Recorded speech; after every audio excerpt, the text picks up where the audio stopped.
Bienvenidos y bienvenidas al podcast La Lotería de la Vida, reflexiones sobre ciudadanía y ética aplicada. Hoy vamos a abordar la pregunta ¿cómo vivir en paz en medio de la diferencia? Vivimos con extranjeros morales, en sociedades cada vez más diversas. Hubo un tiempo en la historia en que podíamos hablar, por ejemplo, de los ciudadanos de Alemania, los ciudadanos de Francia, los ciudadanos de Colombia, y más o menos entendíamos de qué estábamos hablando. Hoy en día, cualquiera de estas sociedades que utilicé como ejemplo tiene gente de todo tipo, gente muy diferente, y hay una gran riqueza en esa diversidad. Todas las religiones están presentes en general en casi cualquier país democrático, pluralista, todas las orientaciones sexuales, todas las tendencias políticas. Eso es la diversidad. La diversidad ha sido por muchos años en la historia combatida. Es decir, existía la idea de que era mejor que la gente se pareciera, que las sociedades fueran homogéneas. Hoy en día, en las sociedades liberales, democráticas, hemos cambiado mucho y celebramos la diversidad. Es decir, la diversidad es algo positivo, es algo que genera riqueza en todos los sentidos, riqueza cultural, riqueza económica. Y nosotros, hoy en día, los ciudadanos del siglo XXI, vivimos en sociedades pluralistas y las compartimos con extranjeros morales. ¿Qué son los extranjeros morales? Este término, digamos, se lo inventó Hugo Tristram Engelhardt Jr. Él es un filósofo dedicado a la bioética en Estados Unidos y es muy interesante porque él estaba intentando escribir un libro para defender racionalmente una visión de la vida y de la ética basada en el cristianismo. Él es cristiano ortodoxo, pero se dio cuenta de que realmente ese proyecto era inalcanzable. Él no podía de manera racional explicar por qué creía lo que creía, digamos que fundamentar sus convicciones con argumentos lógicos, y aun cuando él estaba muy convencido de sus creencias, propuso que para una sociedad liberal, democrática, como lo es en este caso Estados Unidos y como también lo es Colombia, pues debemos basarnos en la ética secular. Debemos permitir que cada persona pueda desarrollar sus convicciones morales, y ahorita después vamos a explicar un poco más eso. Pero la idea es que cuando somos todos tan diferentes, no podemos intentar imponer el consenso moral. ¿Qué es un extranjero o una extranjera moral? Detengámonos ahí. Una persona que piensa totalmente diferente a nosotros en términos morales. Ejemplo, en una familia, una madre o un padre pueden ser católicos devotos y pueden tener un hijo o una hija que pertenece a la comunidad LGBT. Resulta que, digamos que de fondo hay un desacuerdo muy profundo, pero ese desacuerdo no quita el hecho de que son familia, el hecho de que van a tener que ponerse de acuerdo de alguna manera para poder vivir en paz si quieren conservar la relación. En cualquier lugar de una ciudad, de un país, de una universidad, uno se va a cruzar con personas que son muy distintas, personas, como decimos, de otras religiones. Por ejemplo, en el mismo salón puede haber activistas ambientales y personas cuya riqueza familiar provenga de la ganadería. Entonces tenemos por un lado, por ejemplo, un activista ambiental o una activista ambiental que es vegetariana o vegana, y al lado suyo en el salón está una persona que su padre y su madre son ganaderos y para ganarse la vida pues venden ganado. Esos son extranjeros morales, fíjense, con convicciones morales muy distintas, pero que hacen parte de la misma sociedad. El consenso moral es ese escenario un poco fantasioso en el cual todos estamos de acuerdo. Nos hemos logrado poner de acuerdo sobre los principios morales más fundamentales. El consenso moral fue buscado a través de la historia en las dictaduras militares, o por ejemplo el Tribunal de la Santa Inquisición en la época de la colonia. Se buscaba que todas las personas en un territorio, en una sociedad, compartieran las mismas costumbres. En general esto se hizo a través de la violencia, porque aún en esas épocas de las que estamos hablando siempre ha existido diversidad. Tal vez era una diversidad que no se expresaba tanto, porque no se expresaba tan libremente. Ahí cabe citar a John Stuart Mill en su libro Sobre la libertad. Es muy interesante preguntarse, ¿qué fue primero, la diversidad o la libertad? Es decir, primero se nos garantizó la libertad y por eso surgió la diversidad. Por eso las personas decidieron vivir sus vidas de distinta manera, o era al revés. Primero existía la diversidad y solo cuando se garantizó la libertad en términos políticos, jurídicos y económicos y culturales, pues la diversidad se pudo expresar. Es una pregunta muy, muy difícil de responder, pero el argumento que les quiero compartir es que el consenso moral, primero, es imposible y segundo, es indeseable. Veamos por qué es imposible. Según Hugo Tristán Engelhardt, hay 4 formas de lograr el consenso moral o de abordar el consenso moral. La primera es la violencia. Y la violencia puede llegar a ser efectiva, o sea, cumplir su propósito, pero es indeseable en la sociedad. La violencia genera atropellos, arbitrariedades. El segundo es la persuasión.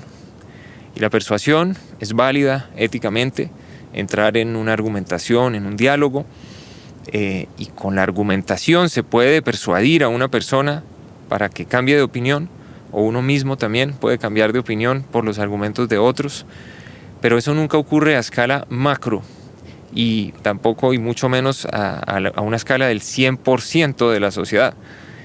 Pues el consenso moral no se puede lograr a través de la persuasión. La tercera forma es la reflexión íntima y la convicción íntima.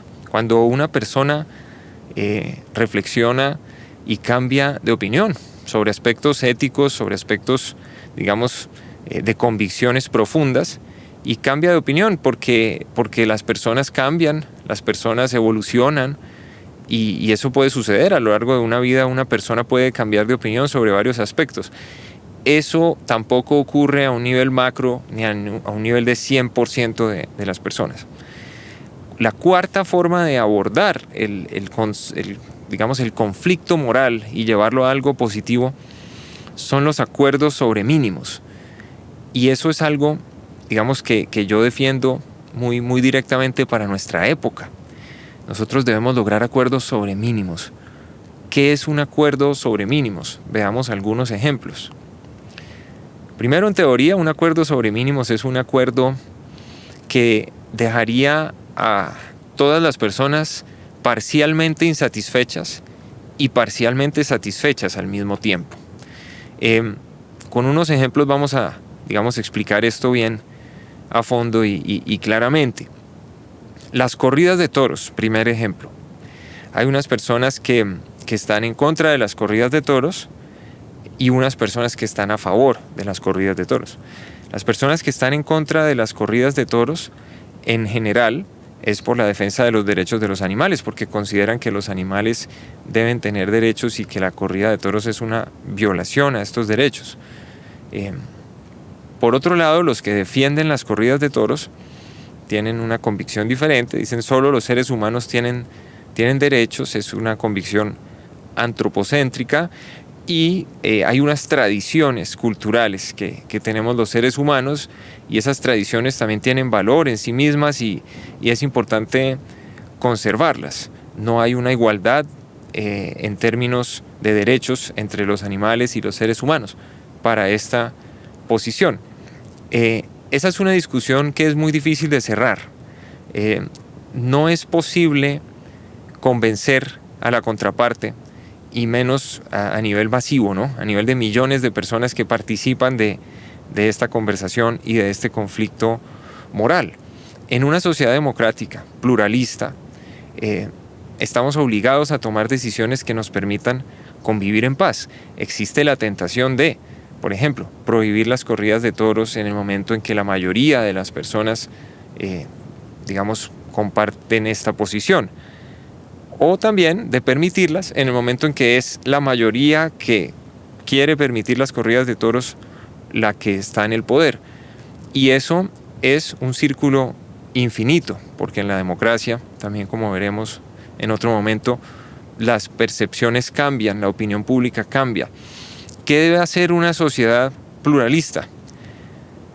Lograr un acuerdo sobre mínimos, como el siguiente. En el sur de Francia, en Portugal, en otros lugares, se permiten las corridas de toros, pero no se permite matar al toro. Entonces, la corrida de toros se hace, la gente va a verla, es todo un espectáculo, pero el toro no termina muerto, la corrida de toros, después se va. Y algunas personas pues pueden decir, eso no es una corrida de toros de verdad. Y tendrían, digamos, un punto, pero es un punto que no es realmente muy fuerte. Todas las tradiciones evolucionan con el tiempo. Si uno lee, por ejemplo, Muerte en la tarde de Ernest Hemingway, él cuenta cómo las corridas de toros eran mucho más bárbaras en el pasado. Los caballos no tenían protección, los toreros no tenían un equipo que los ayudara en caso de necesidad. Los toros a veces se permitía que participaran más de una vez en la corrida, en corridas, entonces ellos aprendían y eran mucho más letales. Así que las tradiciones evolucionan. Por otro lado, también habrá gente que dirá, no, de todas maneras es una humillación a la dignidad del toro. Y también tienen un punto, porque de todas maneras se está utilizando al toro, se está instrumentalizando para una tradición humana. Pero no se llega hasta el punto de matar al toro. En ambos casos, es muy rara la persona que, por ejemplo, no iría a ver una corrida de toros solo porque no se mate el toro. Y también es muy rara la persona que decide hacer un boicot a una corrida de toros en donde no se mata el toro. Ese es un ejemplo de acuerdo sobre mínimos. Otro ejemplo de acuerdo sobre mínimos lo tenemos en el caso del aborto. En el aborto tenemos dos posiciones también encontradas en conflicto: a favor del aborto y en contra del aborto. Obviamente hay muchos matices en el intermedio, pero digamos a favor del aborto y en contra del aborto. A favor del aborto, en general la argumentación se basa en los derechos de las mujeres, los derechos individuales. Y en contra del aborto, pues el argumento se basa en el derecho a la vida y también la sacralidad de la vida. Es decir, la idea de que la vida es sagrada. Entre esas dos posiciones tampoco hay posibilidad de lograr un acuerdo. En términos de, vamos a ponernos todos de acuerdo, vamos a convencer a todos de que estén a favor del aborto o a convencer a todos de que estén en contra del aborto, porque en las posiciones a favor del aborto, digamos que prima el relato de los derechos humanos, que también es un dispositivo político, es una ficción en el buen sentido de la palabra. Los seres humanos hemos construido ficciones que nos permiten vivir en sociedad, pero no hay, digamos que un hecho biológico que nos diga nosotros tenemos derechos. Y en el lado, digamos, en contra del aborto, también hay un argumento que no se puede sostener racionalmente, el de la sacralidad de la vida. Es una creencia, es una convicción profunda, es un acto de fe, pero tampoco hay manera de, digamos, argumentar racionalmente, de manera convincente, que la vida es sagrada, ¿sí? Es decir, es un acuerdo imposible si lo buscamos en el nivel de los máximos, ponernos todos de acuerdo. ¿Qué tenemos que lograr entonces? El acuerdo sobre mínimos. ¿Y cómo se logra? Poniéndole una fecha límite. Entonces, antes de esa fecha límite, el aborto es permitido. Después de esa fecha límite, el aborto es prohibido. Estamos hablando a nivel social. Estamos hablando de una sociedad en donde va a haber personas pro aborto y personas contra el aborto. Es decir, estamos hablando de una necesidad muy clara de lograr acuerdos. No es opcional lograr acuerdos porque vivimos en estas sociedades con extranjeros morales. E independientemente de la posición que nosotros tengamos, si es de un lado o es del otro, vamos a estar obligados a entrar en ese tipo de diálogo y también vamos a querer que la sociedad no atropelle nuestras convicciones morales más íntimas. Y los acuerdos sobre mínimos son muy buenos para esto. Uno siente que de pronto la sociedad no está haciendo exactamente lo que uno quisiera que hiciera. Las decisiones políticas no van exactamente en el sentido que yo quisiera, pero tampoco me están atropellando totalmente. Y es muy interesante esto, porque en los acuerdos sobre mínimos el ciudadano o la ciudadana tendría esa sensación. No importa en cuál de los dos lados está, tendría esa sensación. Pero esa sensación es saludable porque también uno pues puede tener claridad sobre pues que el Estado tampoco lo va a atropellar a uno. Es decir, estamos logrando unos acuerdos para vivir con personas que piensan muy, muy diferente. Entonces la idea, digamos, central que yo defiendo también en el libro La Lotería de la Vida es que debemos renunciar a buscar el consenso moral y debemos más bien empeñarnos en buscar los acuerdos sobre mínimos. Hay una reflexión que vale la pena aquí hacer y es sobre si la ética debería ser objetiva, subjetiva u otra cosa.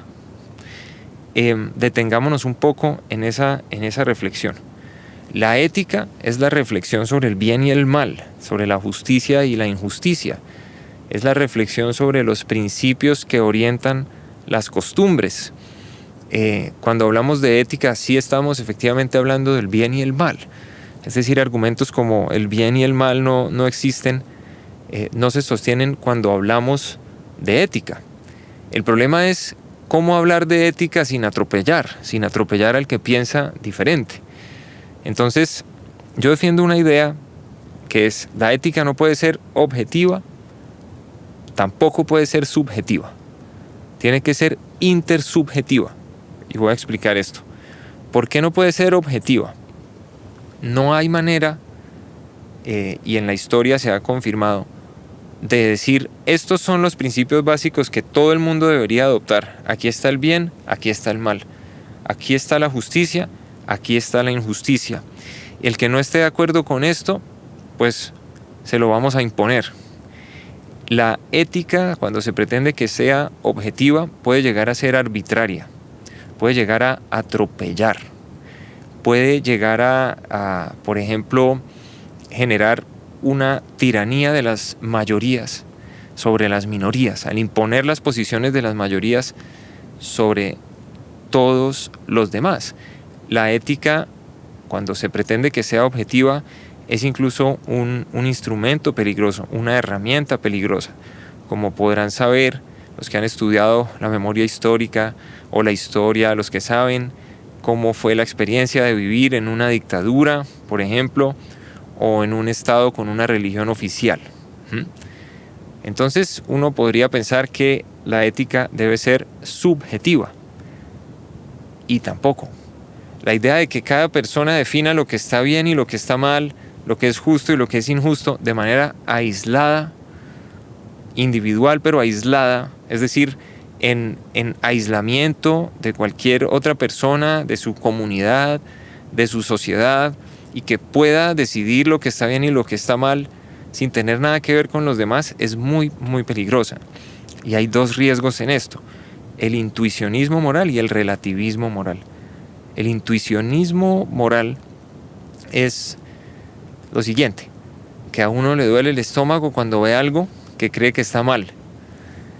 Y uno dice, tengo una sensación de que esto está muy mal o esto es muy injusto.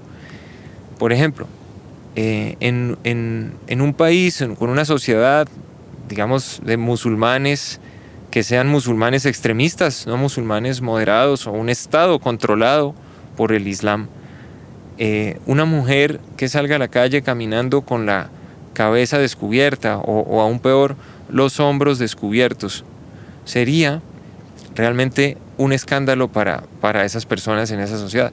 Y podrían pensar que está haciendo algo muy malo esa mujer. Para nosotros occidentales, democráticos, en sociedades libres, eso no tiene ningún problema. Y el intuicionismo moral nos lleva a engaño, porque el intuicionismo moral nos hace presa o presos, esclavos, de las tradiciones en las que nos han educado, de los modelos educativos en los que hemos sido formados. Entonces, nosotros, si hemos sido formados, por ejemplo, en una tradición extremista o ultraconservadora, vamos a adoptar esos principios de manera acrítica, y ese es un peligro importante. El segundo peligro es el relativismo moral. A muchas personas les gusta el relativismo moral, la idea de que uno pueda definir por sí solo lo que está bien y lo que está mal. Pero el relativismo moral tiene una consecuencia grave a nivel social, que la sociedad se divide en subgrupos, que se pueden volver incluso guetos, subgrupos que también cortan toda comunicación con los grupos que piensan diferente, subgrupos en donde también al interior de ellos hay autoritarismo, porque dentro de esos subgrupos no hay posibilidad de pensar diferente. Entonces hay comunidades que empiezan a ser, digamos, opresivas, por ejemplo, para los jóvenes que crecen dentro de estas comunidades. Por ejemplo, hay comunidades judías ortodoxas. Cuando el judaísmo es una tradición muy, muy rica, muy interesante, hay unas comunidades judías ortodoxas en donde a los jóvenes no se les permite ver películas o ir a un colegio normal, solamente se educan dentro de su propia tradición, luego no adquieren las habilidades necesarias para vivir en el mundo, para participar de la economía, para ser profesionales, y digamos que estos jóvenes nunca tuvieron realmente la opción, y esas son comunidades cerradas, que son como guetos, y la sociedad se nos puede dividir en guetos si nosotros aceptamos el relativismo moral. Entonces, ¿cuál es la idea que yo defiendo en este libro? La ética debe ser intersubjetiva. Es decir, la ética debe ser el resultado de un diálogo entre sujetos. Eso es lo que significa intersubjetiva. Ese diálogo es entre sujetos que piensan diferente. O sea, para que la ética, digamos, sea aceptable en una sociedad pluralista, necesitamos establecer diálogos con las personas que piensan diferente, diálogos a nivel privado y a nivel público, a nivel también de las instituciones públicas. Tenemos que tener un diálogo abierto. La democracia es una conversación permanente. La democracia es un diálogo abierto. Ese era el sueño de Jürgen Habermas, la democracia deliberativa, por ejemplo. Esa deliberación permanente es con las personas que piensan diferente. Cuando uno conoce a las personas que piensan diferente, cuando las ve de frente, cuando sabe quiénes son, es mucho más fácil lograr esos acuerdos sobre mínimos que explicaba hace un momento. La ética en una sociedad pluralista debería resultar de ese diálogo entre las personas que piensan diferente, y debemos hacer nosotros, como seres humanos, como individuos, como ciudadanos, todos los esfuerzos que sean necesarios para establecer esos diálogos con las personas que piensan diferente, al interior de nuestra familia, de nuestro barrio, de nuestro colegio, de nuestra universidad, de nuestra ciudad. Debemos dialogar con las personas que piensan diferente, abrirnos a escuchar, a aprender de los demás, y creo que eso es lo que va a permitir que convivamos en paz en medio de la diferencia. Hemos reflexionado hoy sobre cómo vivir en paz en medio de la diferencia moral en una sociedad pluralista. Y quiero dejarles con una pequeña reflexión final para ustedes, para que ustedes la hagan. Entablar diálogos con personas que piensan diferente es muy difícil. Requiere hacer un esfuerzo consciente. Uno tiene que hacer un esfuerzo consciente por intentar comprender al otro. De hecho, tiene que hacer esfuerzos y tomar decisiones para escuchar a las personas que piensan diferente. Por ejemplo, hablando en el medio de la comunicación digital, las redes sociales, cuando ustedes tienen una convicción política profunda y esa convicción tiene contradictores, intenten escuchar a los contradictores. Dense un tiempo de escuchar a los contradictores, a ver qué puede haber ahí de interesante. También si ustedes tienen una convicción moral muy profunda que proviene, por ejemplo, de una aproximación laica a la vida, por ejemplo, una aproximación que los ha llevado a oponerse a muchas de las cosas que dicen las religiones, estudiar un poquito a las religiones, con la distancia del que no está dentro de una comunidad religiosa, puede ser muy interesante, puede ayudar mucho a comprender mejor incluso el mundo, la vida, y es parte fundamental del diálogo entre diferentes que uno se esfuerce porque ese diálogo realmente sea de ida y de vuelta. O sea, que uno sepa escuchar. El padre Francisco de Rú, jesuita, habla mucho de escuchar. Y en el ejercicio de la memoria histórica, pues escuchar es la base. Escuchar a las personas, escuchar sus experiencias. Escuchar también sus ideas, escuchar cómo piensan los demás. La escucha es una capacidad tan importante como la lectura, la oralidad, la escritura. Es decir, que uno debe entrenarla. Uno debe entrenar la escucha, así como entrena la escritura, como entrena la oralidad y la lectura, obviamente. Y parte de ese diálogo depende de que todos nosotros, ciudadanos y ciudadanas, hagamos ese esfuerzo por entender a los que piensan diferente. Ahí los dejo y las dejo con esta última reflexión. Nos vemos a la próxima en el podcast La Lotería de la Vida.